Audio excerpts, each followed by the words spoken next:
Et tu me dis les euros si j'entends bien, Je suis ok? sûr que vous croyez tous, de près ou de loin, à une théorie du complot. vais Regardez pas par dormir exemple ce soir, ce sondage. Vous avez vu, le pourcentage de gens en France qui croient à une théorie du complot, c'est quand même énorme. Mine de rien, ça fait quand même des millions et des millions de personnes en France qui croient à un truc du style. Après, en vrai, c'est quoi une théorie du complot? Eh bien, globalement, c'est quand même une thèse qui va remettre en cause des événements ou qui pense que ça ne se passe pas exactement comme ça. Eh bien, rapprochez-vous, parce que si vous avez déjà entendu parler de ce qu'il pourrait y avoir sous la zone 51, Perfecto. ou alors des chemtrails qui sont dans les traînées dans le ciel, vous Eh ne frère, connaissez sans doute je pas prends le l'avion moi Pizzagate dans ou 3 même jours. Fais pas l'adrénochrome. peur. Et pour traiter de toutes ces théories, des plus basiques aux plus dark, eh bien, nous allons partir sur l'iceberg. L'idée, c'est de traiter le sujet en surface avec des théories que vous connaissez sans doute, qui sont peut-être pas forcément hyper flippantes, mais au fur et à mesure qu'on va plonger dans les profondeurs, les abysses et finalement les ténèbres, on va parler de théories beaucoup moins connues, mais surtout plus dérangeantes, malsaines, et qui peuvent concerner des sujets assez graves. Des sujets graves comme ce que peut devenir notre planète par exemple, sur laquelle on peut avoir un impact, notamment grâce à Ecosia qui sponsorise. Ah, c'est une pub. D'ailleurs, Ecosia, qu'est-ce que c'est? Eh bien, en fait, si vous le savez pas, c'est un moteur de recherche. Sahar, le pactole passe en fréquent, mais je suis pas concerné moi. On n'a pas marché sur... On n'a pas marché sur la Lune. Alors nous sommes dans la nuit du 20 au 21 juillet 1969 et la mission Apollo 11 atterrit sur la Lune. Quelques minutes plus tard, Neil Armstrong et Buzz Aldrin deviennent les premiers hommes à marcher dessus.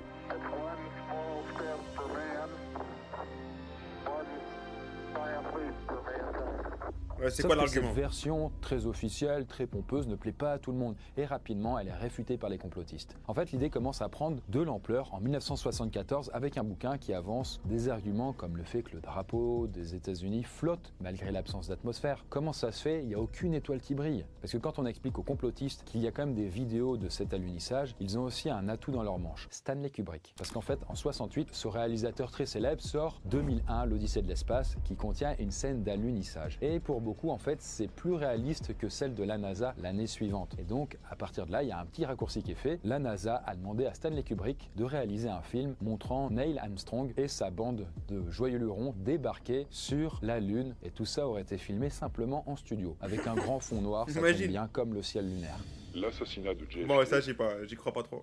Bref, on reste aux États-Unis et on remonte au 22 novembre 1963. Et ce jour-là, eh bien, un certain John Fitzgerald Kennedy, donc le président des États-Unis, est assassiné alors qu'il traverse Dallas à bord d'une voiture décapotable. Il est tué d'une balle et rapidement, eh bien, un certain Lee Harvey Oswald est identifié comme le seul et unique assassin. Et ce dernier sera tué lui aussi 48 heures plus tard. Mais pas par les forces armées ou les services du président, non, juste par un civil d'un transfert de prison à prison, quoi. Et en fait, cette version-là de l'assassinat du JFK, du président donc, ne plaît pas à tout le monde. Et donc, figurez-vous que 60 ans après cet événement, eh bien, plus de la moitié des Américains pensent que Oswald, donc le tueur, n'a pas agi seul. Et que, en réalité, la CIA serait mêlée à tout ça. Parce que ouais, en effet, quelques années avant T'as raison, cet Zoro, événement, t'as raison. eh bien l'opération J'ai pas de qui s'appelle réponse. le débarquement du baie des cochons et qui a opposé les États-Unis à Cuba a été un sacré bordel. Et donc ça a été tellement un bordel que la tête de Bien vu. Alan Dulles, donc qui était le directeur de la CIA de l'époque, elle avait sauté. Et il se trouve que ce même Alan C'est Dulles pas dans avait leur plan. été nommé à la commission d'enquête chargée de l'affaire de l'assassinat de JFK. Donc concrètement, le président qui a été celui qui l'avait viré à l'époque, eh bien là notre cher Alan Dulles était chargé de savoir qui avait pu le buter. À partir de là, il y avait quand même beaucoup de petits conflits d'intérêts et donc c'est pour ça que beaucoup d'Américains sont encore très sceptiques sur cette affaire. La Terre plate. Bon, je sais pas trop. Alors autre petit truc, il y a des milliers d'années, beaucoup de nos ancêtres pensaient que la Terre était un disque qui flottait dans un vide, on ne sait pas trop où, mais avec le temps et les avancées technologiques, on a pu Ils ont la démontrer flemme. que visiblement non, c'était pas un disque avec de la glace au bord, mais simplement une sphère.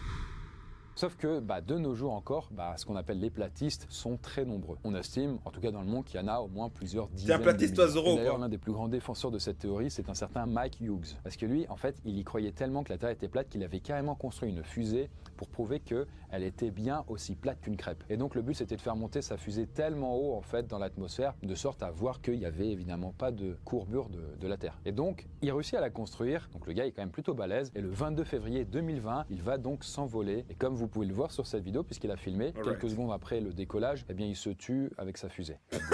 La boulette, le carton. La zone 51.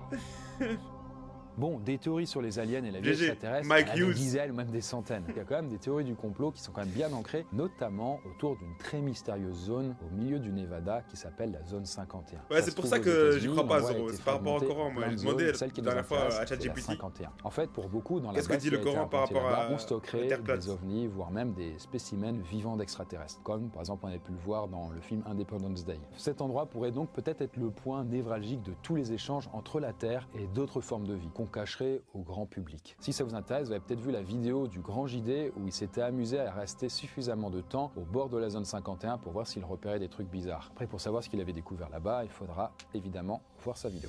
La mort de Lady Di.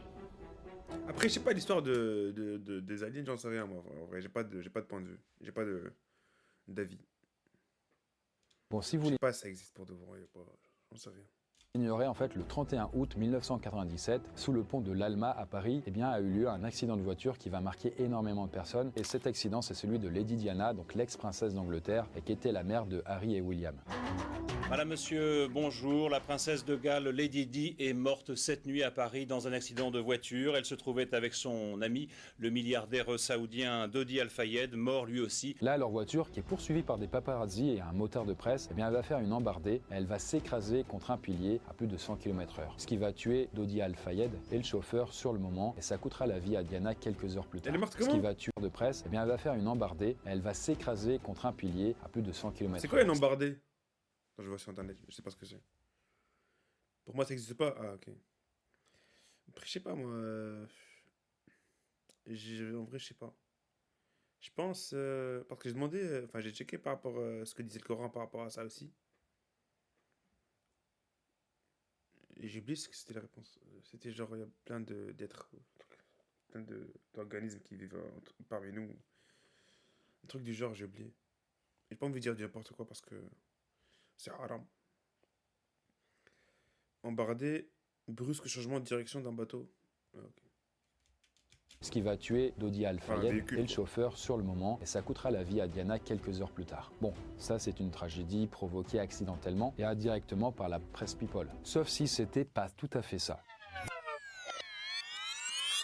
Parce que ouais, en fait, pour beaucoup, à commencer quand même par Mohamed Al-Fayed, le père de Dodi, ce n'est pas un accident, mais plutôt un meurtre.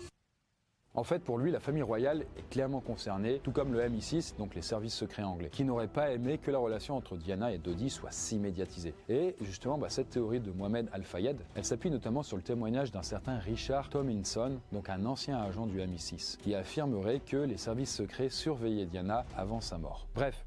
À travers ces quelques petites théories du complot, où vous commencez à comprendre de quoi on parle, En vrai, eh bien, ça, c'est on possible. va Ça, j'y plonger crois. cette fois-ci sous la surface, en parlant notamment de certaines maladies ou de sombres organisations supposées.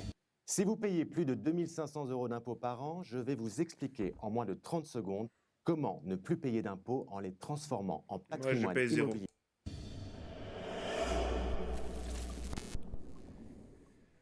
Les chemtrails. Vous avez tous regardé le ciel et parfois vous vous dites c'est quand même super beau, et parfois vous dites c'est quand même bizarre toutes ces grandes traînées blanches là. Quand même pour des traînées de condensation ça met vachement de temps, alors que normalement ça peut se dissiper en quelques minutes maximum. Et bien justement, si j'ai mis le doute, sachez que 30 millions d'Américains sont dans ce cas-là, et pour eux ce serait pas du tout de simples traces blanches, mais plutôt des agents chimiques ou biologiques qui mettraient beaucoup de temps à se dissiper. Et en fait, cette théorie est en réalité assez récente. Elle date, elle, de la fin des années 90. Et ce qui aurait mis un petit peu la suspicion dans la tête des gens, ce serait un document de recherche qui viendrait de l'armée de l'air américaine. Dans ce document, du nom de Weather as a Force Multiplier Owning the Weather in 2025, il est fait mention d'un futur système de modification du temps pour atteindre des objectifs militaires grâce à l'aide de forces aérospatiales. Il est également précisé dans ce document que ce système ne reflète pas la politique, les pratiques ou les capacités militaires actuelles. Il n'en fallait pas plus pour que beaucoup de complotistes fassent le rapprochement avec la traînée des avions pour appuyer leur théorie. Ok, mais alors qu'est-ce qu'on trouverait dans ces fameux produits chimiques? Eh bien ça, après, ça va dépendre des gens qui croient au truc. Alors pour certains, ces produits sont tout simplement utilisés pour empoisonner l'humanité, basique, efficace, voilà, tout simplement. Alors que pour d'autres, l'agent, donc le produit qui est répandu grâce aux avions, permettrait plutôt de contrôler les esprits. Un petit peu plus sournois quand même. Et enfin, il y a aussi d'autres groupes qui pensent qu'il s'agit d'un moyen pour le gouvernement des États-Unis de contrôler bien le temps, la météo. Bon, mais j'irai pas Alors jusqu'à là, certes, moi. l'idée c'est pas de dire que les chemtrails, donc les traînées blanches, ça n'existe pas puisque c'est le cas. C'est ce qu'on appelle de l'épandage aérien et où notamment des petits avions volent au ras du sol pour répandre différents produits sur des zones cultivées, par exemple pour balancer des pesticides, pour crever des insectes qui sont chiants ou alors pour fertiliser les sols. Illuminati et Nouvel Ordre Mondial. Bon, ok, des sociétés plus ou moins secrètes, il y en a plein dans le monde. Par exemple, les francs-maçons ou même le club Bilderberg, dont l'existence est là bel et bien avérée. Il y a des témoignages, etc.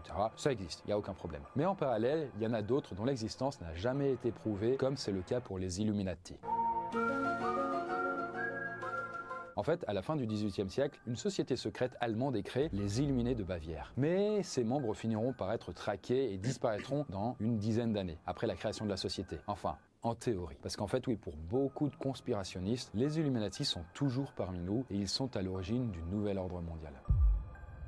Et en fait, pour eux, le postulat est super simple sur le papier. Sur Terre, il existe un groupe d'individus qui agissent dans l'ombre et dans le secret. Et ce seraient donc les chefs d'orchestre, les marionnettistes de tout ce qui se passe dans notre planète. Que ce soit lié aux religions, à l'économie ou même à la politique. Ils jouent à un échiquier et c'est eux qui décident de notre sort. En fait, pour les conspirationnistes je peux y croire, qui ça croient va. à ça, en tout cas, les différentes institutions ou même les gouvernements, tels qu'on les connaît, Macron et compagnie, ce sont que des façades. C'est de la poudre de perlimpinpin, quoi. Au final, ce serait juste, simplement, des exécutants ou au pire, des marionnettes, des ordres qui viendraient de plus haut. Le virus du sida. Bon, là, remontons aux années 80 pour parler d'un virus qui fait des centaines de milliers de morts tous les ans, et donc c'est le sida. On l'appelle aussi le VIH, et en fait, d'après plusieurs recherches, ce virus-là serait une mutation d'un virus qu'on aurait trouvé chez des singes d'Afrique. Et une fois que le virus ait été transmis à l'homme, et après des dizaines d'années d'évolution, il aurait donné le virus tel qu'on le connaît aujourd'hui, donc le sida. Mais par contre, pour les complotistes, la théorie est tout autre. Et la version qui revient d'ailleurs le plus souvent, eh bien, c'est que, tout simplement, le VIH a été créé artificiellement dans des labos. Et pour la communauté d'ailleurs qui est afro-américaine, il a été mis au point ce virus par des suprémacistes blancs dans le but de tous les flinguer. Donc techniquement un virus qui était censé simplement cibler les personnes à la peau noire. D'ailleurs en parallèle, les conspirationnistes qui avancent cette théorie sont souvent sûrs d'une autre chose. Vu qu'il a été créé en labo, c'est logique, le vaccin existe, mais il n'a jamais été partagé. Bon, en tout cas, ce genre de théorie, elle revient assez souvent quand il y a une maladie ou même un vaccin. Comme par exemple en 2020, quand un certain virus nous aurait tous confinés et serait apparu en Chine. Mais pour certains, il serait pas simplement apparu par hasard avec un pangolin ou on sait pas trop quoi, mais plutôt il y aurait été fabriqué. La Terre creuse et Agartha. Ça Plutôt l'histoire dans des la vaccins et vidéo, tout, j'y quand on crois était aussi. encore à la surface, C'est vous possible. savez, on a parlé de la Terre plate. Ok, on est d'accord pour dire que notre Terre, techniquement, il y a quand même plus de chances qu'elle soit sphérique. Néanmoins, il y a une autre théorie un peu plus obscure, et c'est celle que la Terre serait peut-être sphérique, mais en plus de ça, elle serait creuse. Bon, vous vous souvenez, quand vous étiez à l'école avec vos cours de SVT, en tout cas si vous dormiez pas, vous aviez appris un petit truc, c'est que la Terre, elle était composée de plusieurs couches. Alors voilà, comme un oignon quoi, tout simplement. Il y a la croûte continentale, la croûte océanique, puis le manteau et le noyau. Mais pour ce type de conspirationniste, bien, la vérité est tout autre, car à la place de ces couches, il y aurait une sorte de deuxième monde, de monde parallèle à celui de la surface. Et ce monde-là, souterrain, intérieur à la Terre, porterait un nom, et c'est celui d'Agartha. Donc le royaume souterrain, quoi. Ça, j'y Peut-être crois que pas, vous avez ça. déjà vu passer cette image, en fait. On pourrait accéder à ce monde Tu crois ça, souterrain toi, à Zoro? travers les pôles, le pôle nord ou le pôle sud. Donc là, ce seraient des ouvertures béantes dans lesquelles on pourrait s'engouffrer assez facilement en glissant à l'intérieur. Mais il y en a aussi d'autres un peu plus cachées, comme des grottes en Italie, le désert de Gobi, des villes au Brésil, ou même à partir de la pyramide de Khéops. Tout ça, ce sont des passages secrets pour accéder à l'Agartha. Et le mieux, c'est que dans la plupart des croyances, eh bien, ce monde intérieur serait habité par des intraterrestres. Une race très évoluée par rapport à nous, qui chillerait, qui ferait leur life, quoi. Ouais, En plus, ça, dans ouais, les je suis d'accord œuvres de avec toi pour les fiction, ça fait vaccins, il y a parfois le des Covid et dizaines tout. d'années Je suis ou d'accord avec parfois toi. même des siècles qu'on en parle. Par exemple, dans les livres de Jules Verne, qui est Voyage au centre de la Terre, et qui est d'ailleurs vachement cool, c'était clairement du coup le thème du bouquin. Et ça datait de 1864. Ou même plus récemment, dans un film où il y avait un battle entre Godzilla et King Kong, ça parlait de Terre creuse. En tout cas, sachez-le, quand j'étais adolescent, cette théorie elle m'avait beaucoup fasciné parce que j'avais lu des bouquins qui en parlaient et tout, notamment une qui s'appelle Les Chroniques du Guircu, donc d'Anton Park. J'ai toujours Non, on est d'accord. un petit souvenir affectueux pour ce genre de théorie. Pour le Covid, moi, on m'a eu, moi, je voulais pas Alors, me vacciner le au début, 20 après, 2010, dans le golfe du Mexique, j'ai été vous voyez obligé juste apparemment. là, mais il y a Alors une que j'étais pas plateforme obligé, pétrolière mais du nom de Deepwater Horizon qui prend feu m'a avant eu. de péter, ce Je qui vais va mourir coûter la dans vie à 13 ans. 11 personnes. Ce grave Salut accident Wissem, aurait été how are causé you? par une bulle de méthane qui, Kayf al-hal? en remontant la colonne de forage, a fini par tout faire exploser. J'espère que tu Une vas bien, bulle de Wissem. méthane qui semblerait venir du fond de l'océan. Mais là encore, en fait, beaucoup de gens ne sont pas d'accord sur ça. Comme ça a pété la plateforme pétrolière, ça a créé une énorme marée noire parce que le pétrole se déversait dans la mer. Et donc, ça a créé une flaque de pétrole gigantesque de 3000 km², ce qui a totalement défoncé tout l'écosystème de la Louisiane. Et c'est d'ailleurs de ce côté-là qu'il faut regarder parce que pour certains complotistes, l'explosion et Alhamdoulilah, les Wissem. pollutions qui ont découlé étaient voulues. Ça aurait été Faut de voulu bien. par des On personnes entend le du monde scour. pour promouvoir l'écologie et montrer que les énergies fossiles comme le pétrole, c'est caca. Pour d'autres complotistes, ceux qui seraient dans l'ombre, ce seraient plutôt des entreprises pétrolières. Halliburton, l'énorme société de services pétroliers, a acquis une entreprise qui gère les Qu'est-ce que incendies c'est et les marrant, éruptions regarde du des pétrole vidéos, un peu plus d'une sur semaine YouTube avant avec que la Zoro. plateforme pétrolière Deepwater Horizon de BP n'explose. Tout à l'heure, j'étais en train de En jouer à parallèle, Fortnite, mais là, un énorme dumping des actions j'ai changé, pétrolières j'ai mis qui des consiste à vidéos vendre YouTube des comme ça. actions à des prix inférieurs. Juste Et pour ce passer le temps. dumping a eu lieu dans les jours et les semaines qui ont précédé la catastrophe. Y a pas de Ce match qui en plus, suggère donc, en réalité que certaines personnes savaient déjà que la catastrophe allait se produire. Enfin, et pour une C'est pour dernière ça. poignée de personnes, si la station Deepwater, vous voyez, elle a explosé, il faudrait plutôt regarder du côté des sous-marins coréens ou même russes. Mais bref, ok, on a vu quelques éléments intéressants de ces théories, mais maintenant il est l'heure de Là, plonger c'est un peu vidéo, plus théorie profond. des On va complots, voir là. Des agences gouvernementales, mais aussi des mystérieuses disparitions. Ah, ça m'intrigue le truc de Malaysia Airlines là. Harold Holt. Il est possible que le nom d'Harold Holt ne vous dit peut-être rien, ce qui est plutôt logique vu que c'était le Premier ministre de l'Australie à la fin des années 1960. Mais bon, ok, maintenant remontons le 17 décembre 1967, où Holt, avec quelques amis, s'arrête sur une plage du nom de Cheviot Beach pour aller nager un petit peu. Bon, à ce moment-là, la mer est agitée, mais Holt, il décide d'aller quand même piquer une tête. Et du coup, il se dit, c'est quand même super, il va assez loin, il s'éloigne du rivage, et là, il est comme avalé par une vague avant de tout simplement disparaître. À partir de là, une opération de grande envergure est déployée en Australie dans le but de le retrouver, mais en vain. Impossible de savoir où est-ce qu'il aurait pu partir. Et du coup, le lendemain de l'accident, il sera considéré comme disparu et surtout décédé. Sauf que pour beaucoup, ça, ce n'est pas un accident. En fait, la plus grande théorie viendra de Ronald Combe, qui est un ancien officier de la marine australienne. Comme la majorité des gens, je trouve qu'il y a beaucoup de questions laissées sans réponse suite à la disparition de Holt. Et j'avais pas mal de doutes. Un jour, en 1973, alors que je suis en Irak pour affaires, je suis mêlé à une curieuse conversation avec un Irakien qui m'apprend qu'une personne de haut rang australienne a trouvé refuge en Chine. Aucun doute, ça ne peut être qu'Harold Holt. Et donc, le jour de sa disparition, Holt aurait donc volontairement plongé dans cette mer qui est agitée, dans le but de rejoindre un sous-marin chinois qui était stationné près de la plage. Oui, et j'y là, crois il pas, aurait moi. donc rejoint la Chine pour lequel il était déjà un espion depuis déjà plusieurs années. Et là, pour revenir au bercail... Comment ça, il en plonge, mode il se anonyme. retrouve dans un sous-marin? Projet Impossible. Bluebeam. Bon, ok, plutôt je vous parlais du nouvel ordre mondial, mais là je vais quand même vous parler d'un de leurs outils supposés, et donc c'est le projet Bluebeam. Et en fait, la théorie qui en découle a été répandue par un journaliste canadien du nom de Serge Monast. Et en fait, ce projet-là, c'est une sorte de plan secret géré par des élites mondiales et potentiellement en collaboration avec la NASA. Et son but, c'est de manipuler la population à travers des événements soit surnaturels, soit artificiels. Donc c'est-à-dire simuler des trucs qui sont magiques, divins, dans le but de faire flipper ou de rendre complètement hystériques les gens. Et donc avec des technologies qu'on connaît pas, comme des sortes de projections holographiques à grande échelle qui projetteraient des images réalistes d'ovnis dans le ciel pour susciter une certaine confusion ou même de la peur. Mais il serait aussi question de manipulation d'ondes cérébrales grâce à des technologies avancées pour influencer des pensées ou des émotions chez les gens. Mais aussi, parce que ça suffit pas, pouvoir manipuler en fait des catastrophes naturelles comme des tremblements de terre. projet ou des Bluebeam, tsunamis. j'y En tout crois. cas, quelques années après avoir parlé de cette théorie, eh bien le mec en question qui en a causé, donc Serge Monast, eh bien il va décéder d'une crise cardiaque. Sauf que pour beaucoup de personnes qui croyaient justement au projet Bluebeam, la vérité serait tout autre. Il aurait été juste zigouillé parce qu'il devenait trop gênant. Disparition du vol Malaysia Airlines MH370. Après l'arrivée du DGL. Alors nous sommes le 8 mars 2014 et un Boeing 777 de la Malaysia Airlines J'ai pas trop quitte compris, moi, le Kuala concept. Lumpur, à destination de Pékin. Bon, là tout se passe bien, sauf que quelques Faire dizaines des de minutes trucs, après le décollage, des hologrammes alors pour que faire peur aux l'avion gens, c'est survole ça? la mer de Chine, il disparaît. C'est la première fois que sur tous j'entends les parler de radars, ça. Plus personne n'arrive à contacter l'appareil. Là, des recherches de très grande envergure vont rapidement être organisées. Pas de crash en mer visible, aucune trace de l'avion.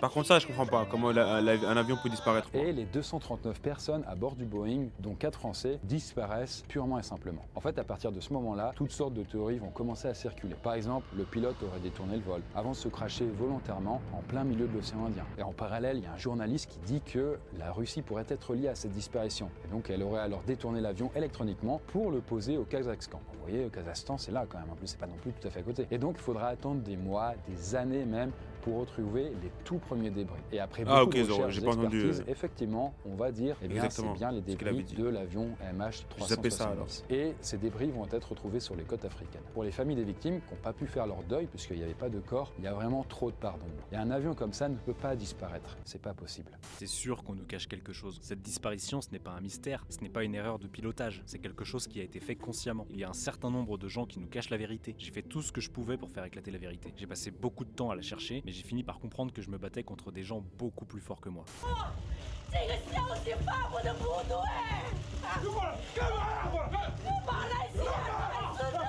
Après, il y a aussi d'autres théories qui avancent que les États-Unis sont mêlés à cette histoire et qu'ils auraient abattu l'avion avant de semer tout simplement les pièces un peu partout pour faire croire à un crash. Mais en tout cas, l'enquête est officiellement close du côté malaisien. Il n'y a pas vraiment d'explication qui en était ressortie parce que selon eux, il est impossible d'être sûr de quoi que ce soit.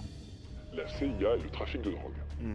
Alors, est-ce que selon vous, la CIA, donc l'agence de renseignement la plus connue des États-Unis, a pu tremper dans le trafic de drogue? Eh bien ça, c'est ce qu'avancent pas mal de personnes. Alors évidemment, pour cette théorie, personne ne pense que la CIA aurait vendu directement de la drogue. C'était pas des trafiquants de drogue, mais il semblerait que, selon eux, elle aurait utilisé ce trafic à diverses reprises pour son propre intérêt, et par extension, celui des États-Unis. Et là, il faut remonter dans les années 80. J'en avais parlé notamment sur ma vidéo sur la chaîne Poisson Fécond sur El Chapo. Donc voilà, le Big Boss est l'un des plus gros narcotrafiquants au monde. Et donc, comme je le dis dans la vidéo, la CIA aurait laissé le trafic de drogue entre la Colombie, le Mexique et les États-Unis se dérouler, comme ça, tranquillou, alors qu'ils auraient pu l'arrêter, bien sûr. Et s'ils l'auraient laissé se dérouler, c'était qu'en échange du fait de ne pas s'immiscer dedans, ils toucheraient des sortes de royalties, on va dire. Pour ça, je peux y indirectement croire, empêcher ça, en fait, la montée du marxisme au Nicaragua. Ça, je peux y Donc, croire. concrètement, pour empêcher en fait me choque les pas, en vrai. communistes de foutre la merde pas très loin de chez eux. Et au Venezuela, donc juste Ça aussi, ici, c'est vrai, la ils ont- CIA aurait travaillé Ouais, avec Zoro. l'unité antidrogue du pays. Ça me choque afin pas, de en faire vrai. Ça me passer de la surprend pas. marchandise, donc de la drogue, dans le but d'infiltrer un de leurs membres. Sauf qu'il n'y a pas qu'en Amérique du Sud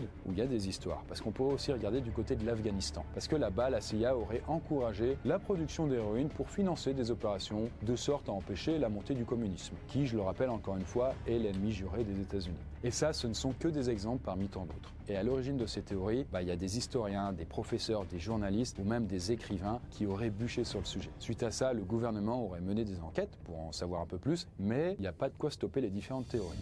La mort de Jeffrey Epstein. Bon, vous avez peut-être déjà entendu parler de Jeffrey Epstein. Alors pour la petite histoire, en fait, c'est un homme d'affaires américain, mais ce qui nous intéresse, c'est pas son business, mais ce sont les dessous. Parce que ce dernier s'est révélé être un criminel qui, entre autres, aurait emmené des enfants de parfois 10-11 ans sur une île privée pour faire des choses avec eux. Sauf que ce qui est encore plus intéressant, c'est pas ce qu'il aurait fait avec ses enfants là-bas, mais aussi les gens qu'il y aurait invités. Et donc, des journalistes ont réussi à récupérer cette fameuse liste et on trouve énormément de personnes connues, venant d'horizons très différentes. Bill Clinton, Donald Trump, Leonardo DiCaprio, Stephen Hawking, George Lucas, Michael Jackson ou même Bruce Willis. Et même si tout ça quand même c'est à prendre avec beaucoup de pincettes, le fait que Epstein soit un pédophile, ça c'est acté. Mais nous c'est pas de ce côté qu'on va C'est regarder l'ancien pour Didi, la lui théorie du complot, mais du côté plutôt de sa mort. Parce que le 10 août 2019, Epstein en effet était retrouvé pendu dans sa cellule. Alors là, sur le papier, ça ressemble à un suicide, mais rapidement, il y en a beaucoup qui vont voir ça comme une sorte de porte de sortie très facile pour beaucoup de personnalités qui auraient été accusées et qui auraient peut-être été trop imbibées dans cette affaire. Et comme il y a quand même beaucoup de personnes très hautes placées, vous avez vu la liste avant, la thèse du suicide n'est pas tout à fait crédible pour beaucoup. Surtout qu'en fait, ce gars-là était censé être surveillé H24. À partir de là, le médecin légiste a quand même fait une autopsie, et pour lui, c'était ok, c'était bien un suicide. Et suite à ça, le journal très connu, le New York Times, a publié un papier qui remettait le rapport d'autopsie en question. Énormément de personnes continuent donc à penser que ce serait plutôt un meurtre maquillé en suicide pour qu'il emporte avec lui les secrets dans la tombe. Mais du coup, ok, il est temps pour nous de descendre encore un peu plus profondément, où il va être question Voilà, cette fois-ci intéressante la du vidéo, lavage hein. de cerveau ou même d'armes nucléaires. Il y a plein de trucs en vrai. Le fait qu'il y ait plein de trucs, c'est que. CCA XXA. Au bout d'un moment, il faut se poser les bonnes Et pour questions. attaquer là les grandes profondeurs, je vais rapido vous parler d'une théorie du complot qui n'en est finalement pas une. Parce qu'en effet, certaines choses très douteuses et questionnables sont déjà arrivées. Et c'est d'ailleurs pour ça que les théories du complot ont le vent en poupe. Et là, justement, laissez-moi vous parler du projet MKUltra, qui est un programme de la CIA et qui avait pour but de trouver des techniques de contrôle de programmation de l'esprit humain. Et donc ça s'est vraiment passé, il y a eu des expérimentations, et si on sait tout ça maintenant, c'est que les dossiers ont été déclassifiés. Là, pour notre histoire qui nous intéresse, c'est le CCA-XX1, qui selon des théories aurait été une des méthodes de ce fameux programme MKUltra. Autant il y a plein de trucs qui ont été déclassifiés, autant cette chose-là, ça n'a pas été le cas. Ce CCA-XX1, c'est une sorte de virus visuel qui, à travers une image, va directement affecter votre esprit, vos pensées, et par extension votre comportement.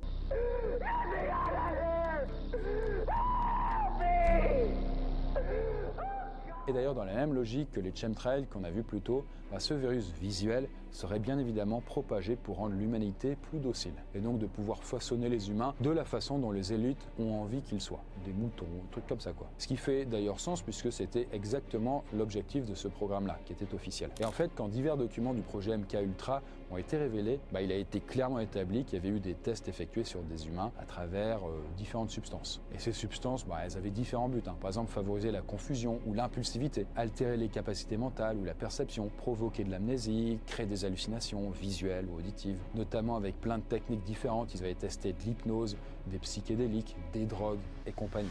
Et donc, ce qui est intéressant, c'est que si à travers le MKUltra, il y a beaucoup de choses qui ont été dévoilées, il est probable que les choses les plus sombres ont été encore conservées secrètes, selon les gens qui croient à cette théorie. Ça, j'y comme crois, ce ça. fameux virus visuel qui aurait pu exister.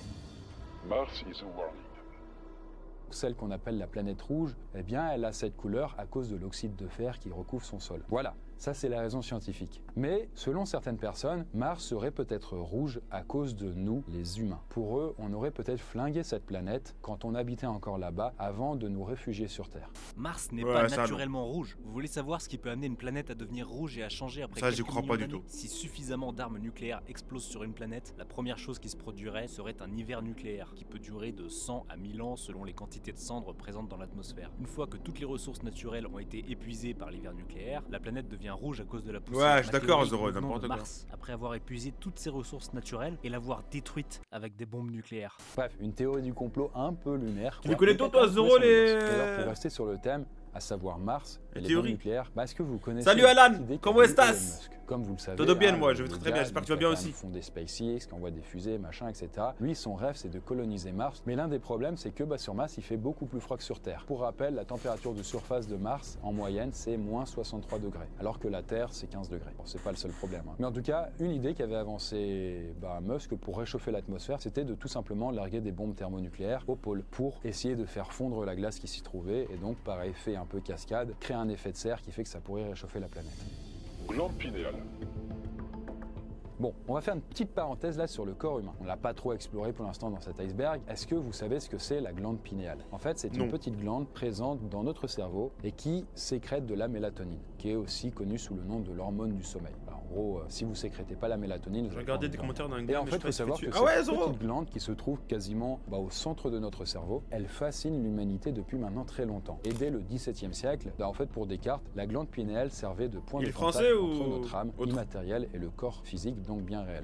En parallèle, du côté de l'hindouisme, elle serait perçue comme le troisième œil, et là encore, elle aurait une grande valeur spirituelle. Donc voilà, d'un côté, c'est une partie du corps bien réel, et de l'autre, il y en a qui lui attribuent des trucs un peu plus ésotériques. Et là, il en fallait pas plus pour que pas mal de théories commencent à apparaître dès les années 90. Beaucoup de gens ont commencé à avancer que si l'eau contient autant de ok. fluor, c'était pour endommager la glande pinéale, dans le but de diminuer les capacités spirituelles et psychiques de la population. Parce que comme vous le savez, glande pinéale serait un peu la porte d'entrée en fait de notre âme. Mais un peu plus tard, ce sont les ondes des téléphones portables, mais également le Wi-Fi qui ont été accusés d'endommager cette même glande. D'ailleurs, plus récemment, il y a même une théorie encore plus bizarre qu'a fait parler d'elle. Et il s'agit des thermomètres infrarouges. Et selon ces complotistes, ce thermomètre-là aurait été créé pour endommager votre glande pinéale à travers les rayons qu'elle contient. Justement, toutes utilise ces ça? théories seraient liées par une même Thermomètre croyance infrarouge. commune. Parce qu'en fait, sans rentrer dans les détails, pas selon un certaines objet du quotidien, quoi, recherches tu vois ce que qui je ont veux bien dire. été menées, donc réelles, notre glande pinéale donc, contiendrait des microcristaux qui ont certaines propriétés. Et ces fameuses propriétés les rendraient sensibles notamment aux ondes électromagnétiques, qui seraient donc émises par notamment les téléphones portables, etc. Tout ça, les thermomètres infrarouges, l'eau, les téléphones, auraient pour but, encore une fois, d'asservir l'humanité. Événement programmé. Il Il y a fort à parier que vous avez au moins regardé une fois dans votre vie un épisode des Simpsons. Et même si c'est une série quand même de qualité, selon certaines personnes, il y a parfois quand même des drôles de coïncidences. Donc des événements qui se passent dans la série et qui arrivent dans la vraie vie, parfois des années plus tard. Et donc, selon certains, tout ça serait scripté. Et en fait, ces fictions serviraient à préparer l'humanité à ces choses-là. Et c'est alors là qu'entrent en jeu les événements programmés et la théorie qui va avec, la programmation prédictive. La programmation prédictive est Ça, une franchement, forme subtile ça de me rend fou, conditionnement le fait psychologique que fourni par les médias les pour Simpsons familiariser disaient le plein de public choses, avec les changements sociétaux planifiés qui doivent être mis en œuvre par nos dirigeants. Si qui se et sont quand passés, ces quoi. changements seront mis en œuvre, le public sera déjà familiarisé avec eux et les acceptera comme des progrès naturels, réduisant ainsi la résistance et l'agitation possible du public. Et donc les différents gouvernements seraient donc derrière tout ça en utilisant notamment des œuvres de fiction. Et pour en revenir d'ailleurs à nos Simpsons, en vrai c'est quand même troublant, car entre autres ils ont prédit Donald Trump, président des États-Unis, 16 ans auparavant, mais aussi le fait que Disney rachète la Fox 19 ans avant, le scandale de la corruption à la FIFA quelques mois avant, la construction du bâtiment The Sharp à Londres 14 ans avant, ou encore la date de la chute des tours jumelles. En fait, selon les défenseurs de cette théorie, comme Alex Jones ou même David Icke, il y a une raison pour laquelle ça se passe par les films ou alors les œuvres de fiction. Parce qu'en effet, quand quelqu'un veut se divertir, il est un peu moins sur ses gardes. Il ouvre les portes d'entrée, quoi. Ce qui va permettre aux messages plus ou moins subliminaux d'atteindre directement son subconscient. Et les théoriciens d'ailleurs avancent qu'il s'agit d'une sorte de prophétie autoréalisatrice. Car une fois qu'une attente est créée, que les images existent dans le cerveau de la personne, elle sera amenée à accepter cela plus facilement quand ça arrive. Et on continue notre plongée Vous avez pour pas atteindre genre les aussi abysses. Il sera prédit question là la tentative d'enlèvement d'assassinat d'enfants, sur Trump? mais aussi du bateau le plus connu du monde.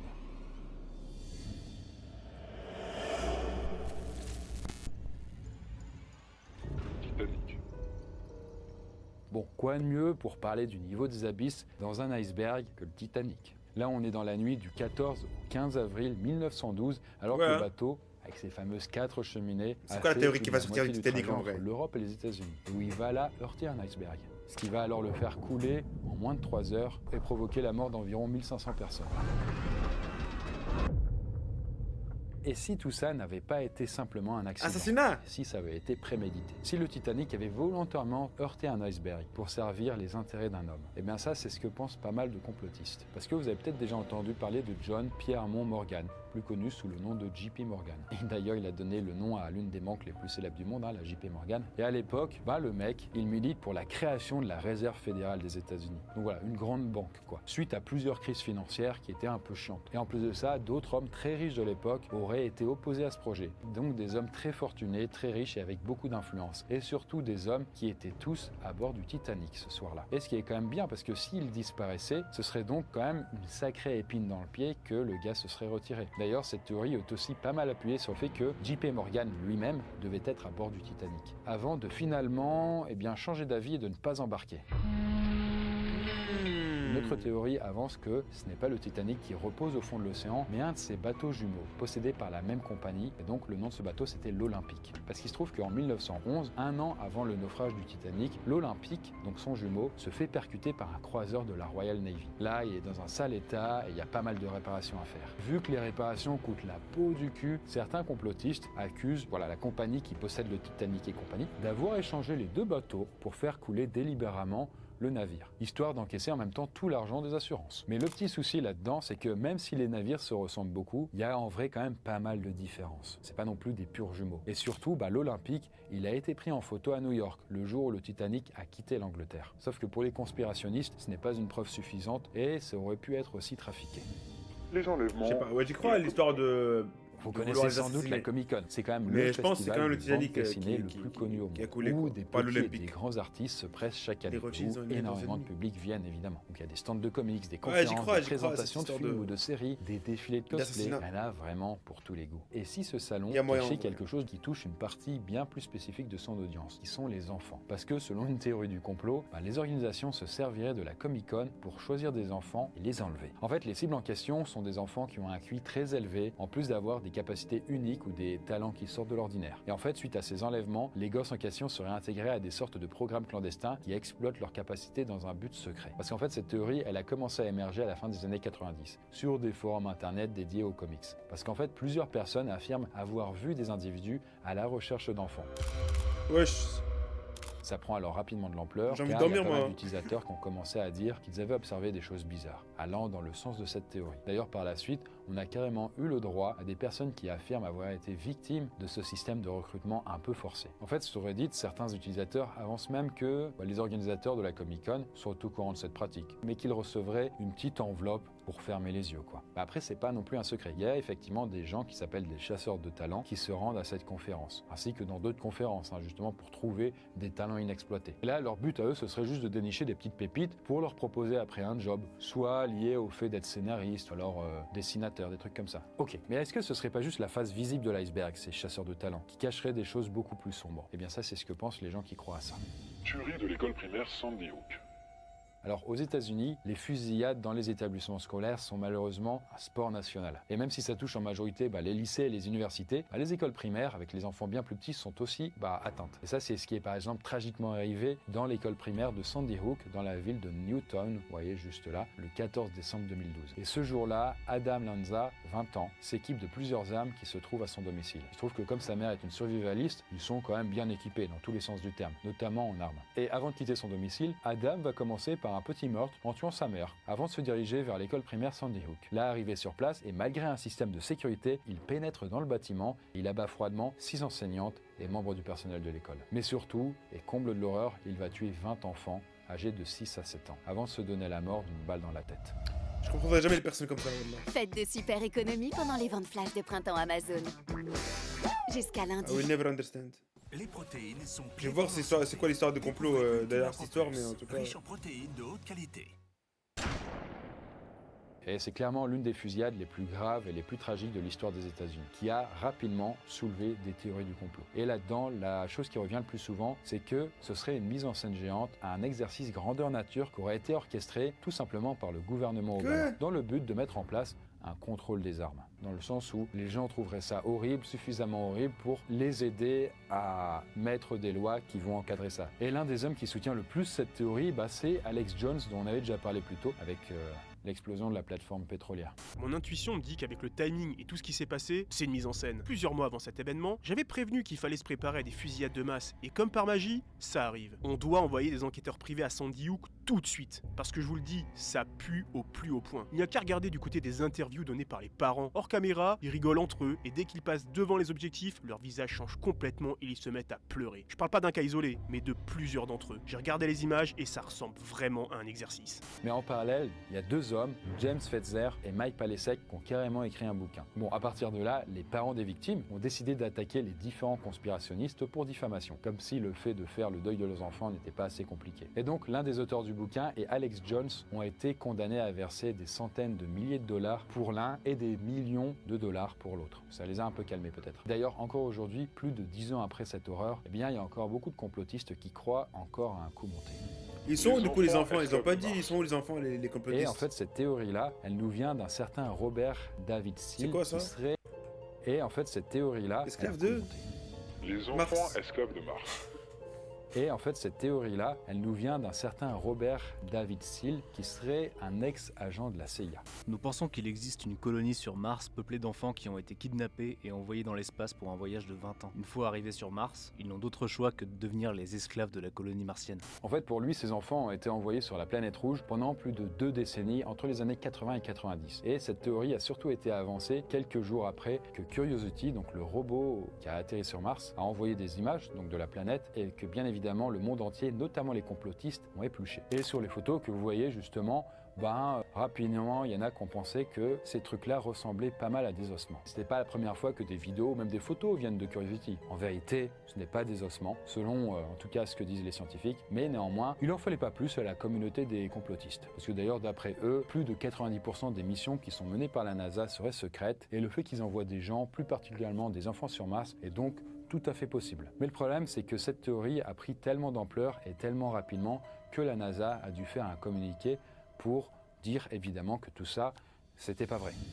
En vrai, ça, j'y crois pas trop, personnellement. Pour terminer en beauté nos abysses, là, je vais vous parler d'un truc un peu bizarre qui s'appelle la nouvelle chronologie, qu'on appelle aussi la pensée récentiste. Alors pour comprendre un peu plus le truc, il faut aller en Russie et aller voir le mathématicien qui est en même temps docteur en sciences et professeur Anatoly Fomenko. En fait, du côté de Fomenko, tout ce qui concerne l'histoire, comme on nous l'a appris, est à jeter à la poubelle. Parce que globalement, elle a été écrite ou réécrite par des groupes occultes au XVe siècle. Jusqu'au XVIe siècle, les historiens et les traducteurs ont souvent attribué des dates et des lieux différents aux différents récits de mêmes faits historiques, créant ainsi de multiples copies fantômes de ces événements. De fait, ces copies fantômes étaient souvent mal datées de plusieurs siècles, voire de plusieurs millénaires, et ont fini par être intégrées dans la chronologie conventionnelle. Cette chronologie a été largement fabriquée par Joseph Justus Scaliger, et elle représente un vaste ensemble de dates avancées sans aucune justification, contenant des séquences répétitives de dates. En fait, pour Fomenko et les autres personnes qui défendent cette théorie, notre histoire doit être vue sous un prisme mathématique et astronomique. Et d'ailleurs, le gars est quand même très déter puisqu'il a quand même écrit 7 bouquins sur le sujet. Et comme il est mathématicien, évidemment, lui, il s'est basé sur des centaines de graphiques et d'illustrations, ainsi que, selon lui, sur plus de 1500 sources, comme des copies d'anciens manuscrits mathématiques. Et en tout cas, pour Fomenko, il se trouve que Jésus, donc le Jésus qu'on connaît, qui serait à peu près, qui aurait vécu autour de l'an 0 techniquement, ce serait pas du tout le cas, mais il aurait plutôt vécu vers l'an 1100. Du côté des pyramides de Gizeh, où on estime leur construction à 2500 ans avant Jésus-Christ, eh bien pour Fomenko, là encore,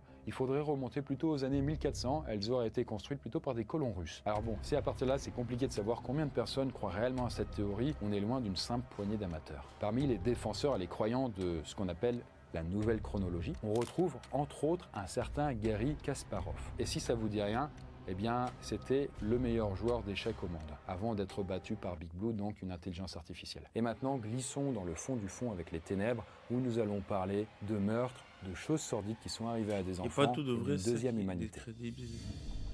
Ouais, elles ont.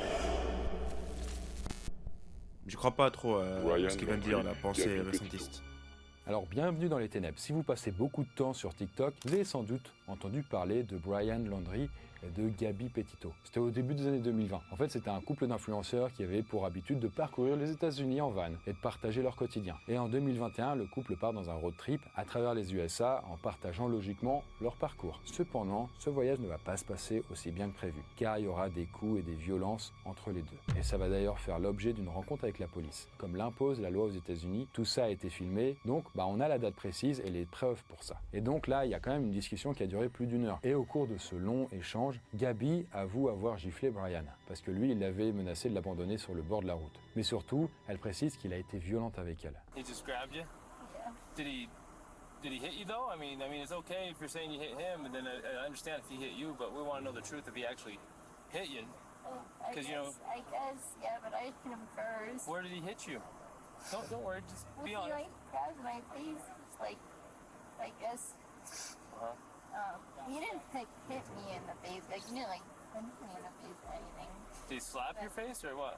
Well, he grabbed me with his nail, and I guess that's why I definitely have a cut right here, because I could feel it when I touch it, it burns. À partir de là, la police conseille quand même à Brian de porter plainte contre sa petite amie. Et donc là, la rencontre avec la police ne sera que le début du cauchemar, parce que quelques jours plus tard, Gabby Petito est portée disparue.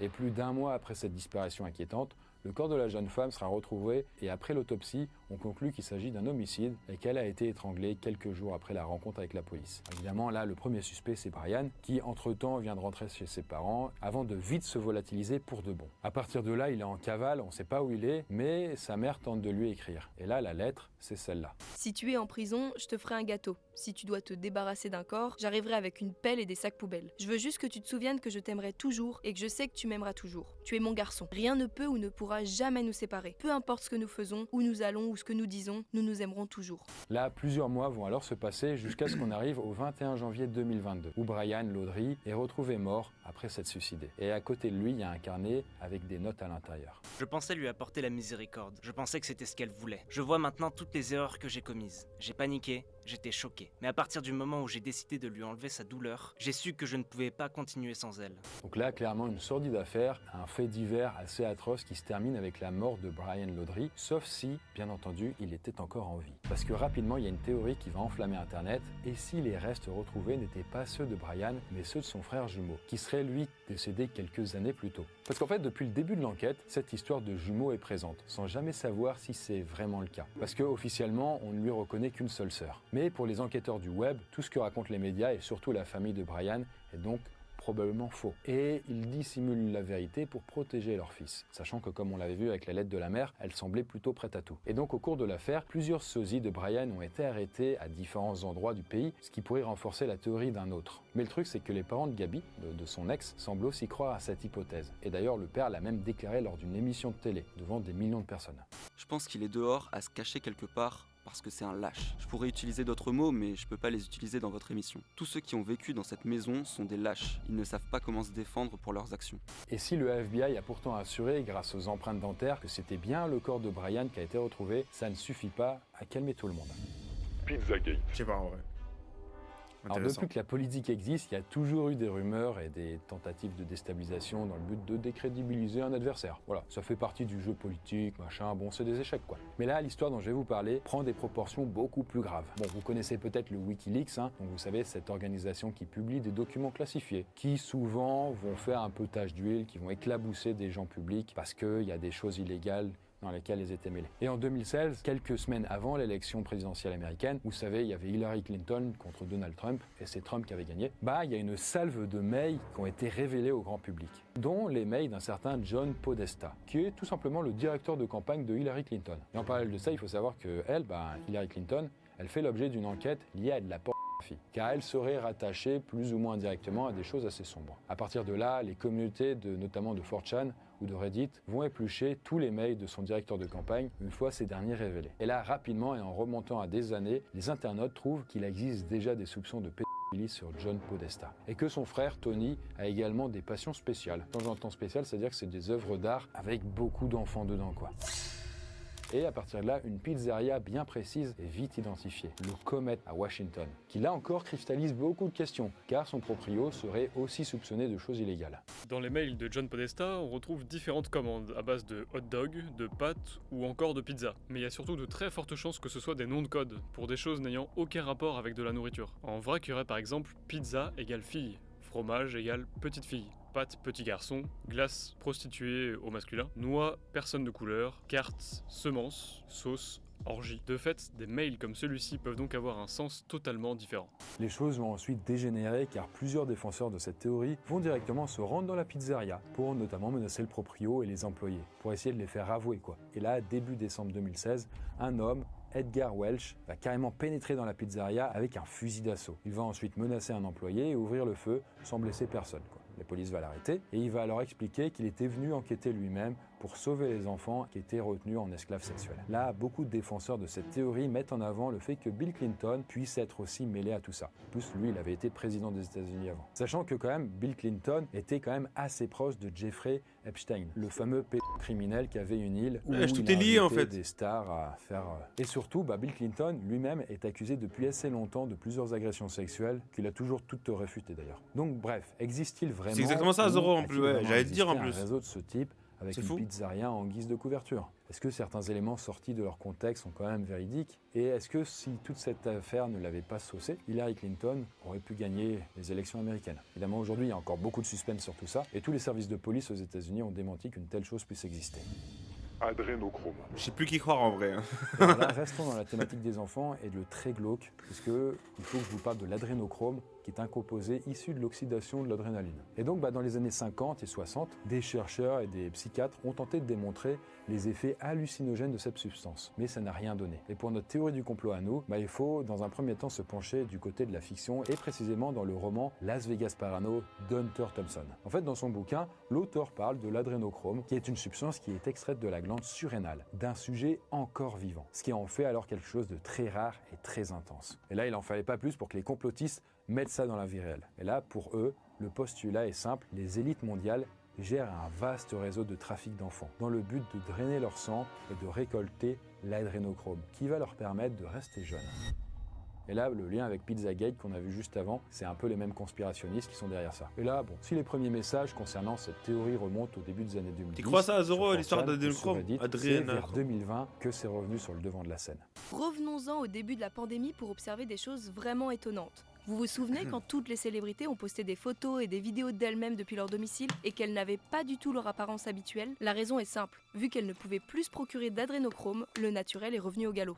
Alors là, rapidement et pour freiner ça, Reddit interdit le subreddit adrénochrome dès 2020, parce que ça allait vraiment trop loin, c'était vraiment un peu trop hardcore. Et d'ailleurs, Amazon a même retiré certains bouquins sur le sujet. Mais ça n'a pas suffi, parce que, comme souvent, avec certaines théories, ça concerne pas seulement les personnes anonymes sur Internet, mais également des gens publics. On peut par exemple parler de Timothy Ballard ou de Jim je trouve que c'est un peu Caviezel. trop Le niche. premier, c'est un ex-agent du département de la sécurité intérieure des États-Unis, et l'autre, c'est un acteur. En fait, pour eux, c'est simple, mais la récolte d'adrénochrome est réelle et elle a lieu dans certaines parties de l'Afrique. D'ailleurs, ils appuient sur le fait que ce composé est bel et bien extrait d'enfants après les avoir torturés. L'adrénochrome, qui n'a aucun effet rajeunissant et des propriétés psychédéliques très discutables, serait tombé dans l'oubli depuis longtemps, s'il n'avait pas été rajeuni par les sornettes de QAnon. Je me permets de rappeler une nouvelle fois que les affirmations selon lesquelles des humains vivants doivent être utilisés pour l'extraction de l'adrénochrome sont fausses, car le composé peut être synthétisé par des chercheurs à des fins de recherche. Après, même si théoriquement on pourrait synthétiser ce machin, pour aller quand même dans le sens des complotistes, ça n'en coûte que les gens ont toujours préféré une substance naturelle à une artificielle. Prenez par exemple les diamants. Les diamants naturels ont une valeur inestimable sur le marché, alors qu'on sait très bien les créer artificiellement. Mais bon, en tout cas, les gens qui croient à cette théorie vont quand même plus loin. Par exemple, selon eux, Vladimir Poutine aurait détruit des usines d'adrénochrome en Ukraine. Il aurait même intercepté des cargaisons d'adrénochrome en direction des États-Unis pendant la guerre entre la Russie et l'Ukraine. Mais si vous ne pensez-vous que ça ne touche que les États-Unis, vous faites fausse route. Parce que, en France, et pas plus tard que l'année dernière, Gérard Fauré, donc un ancien dealer, a affirmé haut et fort sur le plateau de TPMP que Pierre Palmade prendrait sans doute de l'adrénochrome. L'adrénochrome, c'est du sang d'enfant qu'on prend sur des enfants de 3 ans pour commencer. J'ai envoyé en prison là, en HP une nana qui voulait vendre sa fille. On lui a enlevé sa fille. Elle voulait la vendre, elle voulait l'installer dans un laboratoire d'adrénochrome. Jean-Pierre Petit. J'ai l'impression que je suis dépassé, frère. Pour cette dernière théorie de notre dernier étage, laissez-moi dans un premier temps vous parler de Jean-Pierre Petit. Alors c'est un physicien, un ingénieur et un vulgarisateur qui est français et qui faisait du contenu bien avant C'est pas sorcier. Parce qu'en effet, dans les années 80, Jean-Pierre Petit a créé Anselme l'Enturlu, qui est un personnage de bande dessinée et qui était accompagné d'animaux savants. Et leur J'ai vu sur notre planète, voilà. la physique ou même l'informatique. Et tout ça qui se passe. Notamment dans l'une de ses bandes dessinées, il explique comment les ovnis, donc les engins volants non identifiés, pourraient voler. Mais avant ça, Jean-Pierre Petit a carrément pu devenir directeur de recherche au CNRS. Mais ce qui va nous intéresser, nous précisément, c'est la magnéto-hydrodynamique, qu'on peut abréger en MHD, rien à voir avec le rap, et qui était l'un des sujets phares de Jean-Pierre Petit. Alors je vais vous expliquer rapido, c'est quoi la MHD. En fait, pour faire simple, quand vous voulez déplacer quelque chose, vous pouvez lui mettre des roues et donc ça avance, c'est un chariot. Vous pouvez aussi mettre des turboréacteurs quand on est dans l'air, comme un avion, ou même des hélices. Mais il y a une autre technique qui existe, qui est connue de la science depuis très longtemps, mais qui est extrêmement compliquée à appliquer. Et c'est la fameuse MHD. En fait, là, le principe, c'est que vous allez électriser ou ioniser tout le fluide autour de vous. Et à partir de là, si vous appliquez des champs électromagnétiques, avec des aimants ou des trucs comme ça, eh bien, vous pouvez déplacer le fluide. Et si vous déplacez le fluide, par exemple, devant vous pour le mettre derrière vous, ça crée une sorte de bourrelet et ça vous fait avancer. Et techniquement, avec suffisamment d'énergie, on pourrait aller extrêmement rapidement, sans aucun frottement. Et en fait, lui, Jean-Pierre Petit, il a bossé pendant très longtemps pour essayer de créer des sortes de petits avions MHD qui étaient faits en aluminium et accrochés avec des fils. Alors, il avait réussi à les faire léviter, juste avec de l'électricité. Ça semble magique d'ailleurs, vous voyez. En gros, ça fait un effet un peu anti-gravité, littéralement. Sauf que le problème, c'est que ça marche qu'avec des objets de quelques grammes. Et ça demande beaucoup d'énergie. Mais Jean-Pierre Petit, lui, il a une conviction, c'est qu'il croit aux ovnis, donc les fameuses soucoupes volantes, on va dire, et il pense que ces objets, s'ils existent vraiment, eh bien ils se déplacent potentiellement avec une technologie MHD, c'est-à-dire en déplaçant l'air tout autour d'eux, l'air ou alors l'eau ou d'autres trucs. Ce qui permet d'expliquer pourquoi parfois il y a des espèces de flashs lumineux un peu bizarres autour des objets quand ils se déplacent vite. Et si Jean-Pierre Petit est aussi intéressé par les ovnis, c'est qu'il l'affirme lui-même, mais il a pu entrer en contact directement avec certains extraterrestres, qui se nomment d'ailleurs les Humites. Vous savez, moi j'ai reçu une lettre en 91, une lettre des Humites. Dès 91, elle disait il faut que des gens continuent à faire ce que vous faites, c'est-à-dire à faire connaître les choses cachées. Néanmoins, si les Français ont abandonné ça, donc la MHD, ils pensent que les Russes et les Américains, eux, ils ont continué à le développer en secret. Les Américains seraient en possession de torpilles hyper véloces qui filent à plus de 2000 km/h, ce qui prouve qu'ils ont des dizaines d'années d'avance dans les recherches liées à la MHD. En parallèle des océans, les USA sont aussi dans les airs et ont développé un engin aérien nommé Aurora qui vole à plus de 10 000 km/h. km/h et à 60 km d'altitude, ce qui est environ 6 fois plus haut que l'altitude à laquelle vole un avion de ligne. Les Américains gèrent le dossier OVNI avec la plus grande attention depuis plus d'un demi-siècle et on exploite maintenant les retombées sous forme de percées technologiques entièrement axées sur les armements. Si je vous balance à travers la figure que les Américains ont des bombes antimatière, qu'ils ont exploré le système solaire en secret depuis 5 ans, qu'ils ont développé des bombes qui ont des puissances absolument inimaginables, tout ça, c'est raconté dans le bouquin.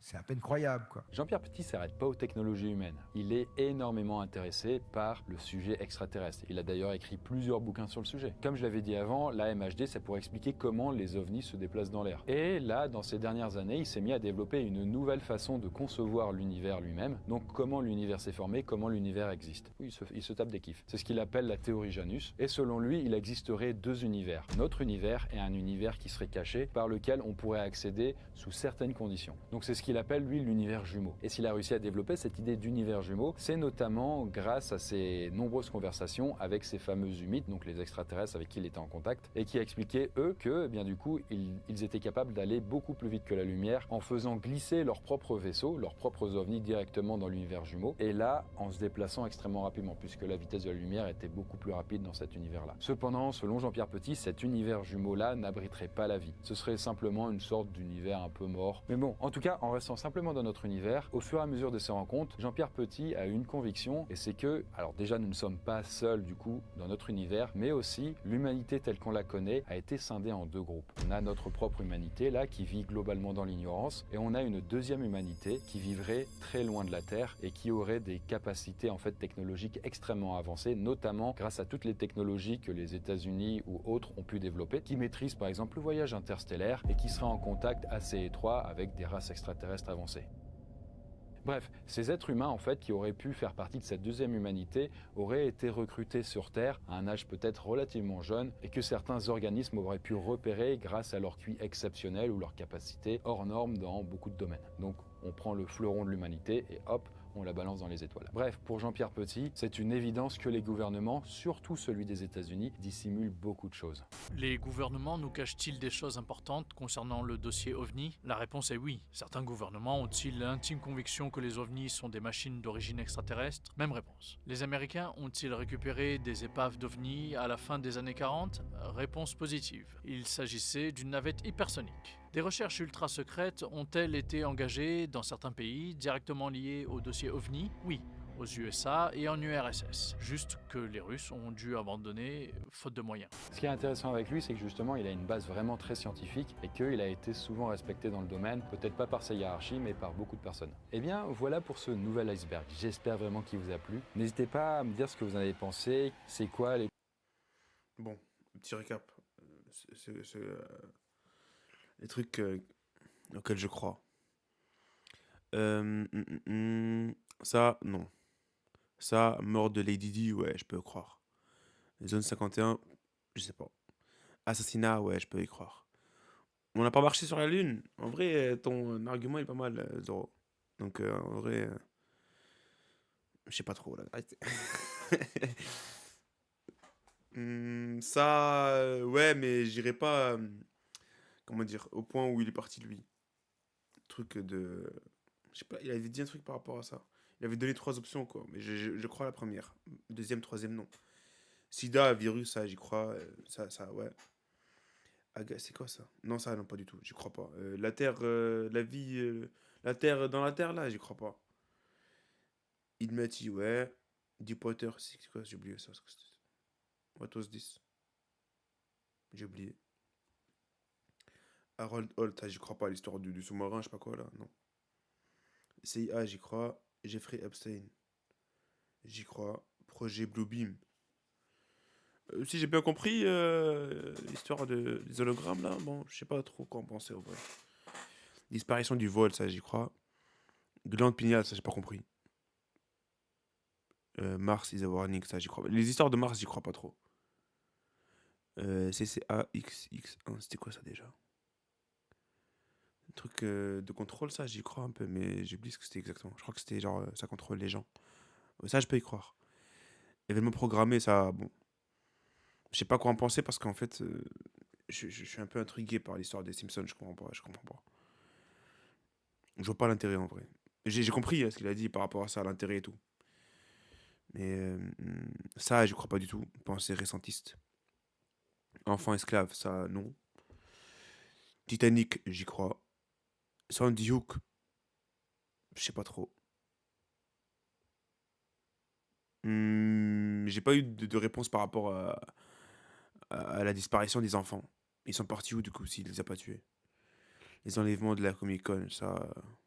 Bon, j'étais pas trop concentré sur ça. Brian Landry, il est vivant? C'est possible.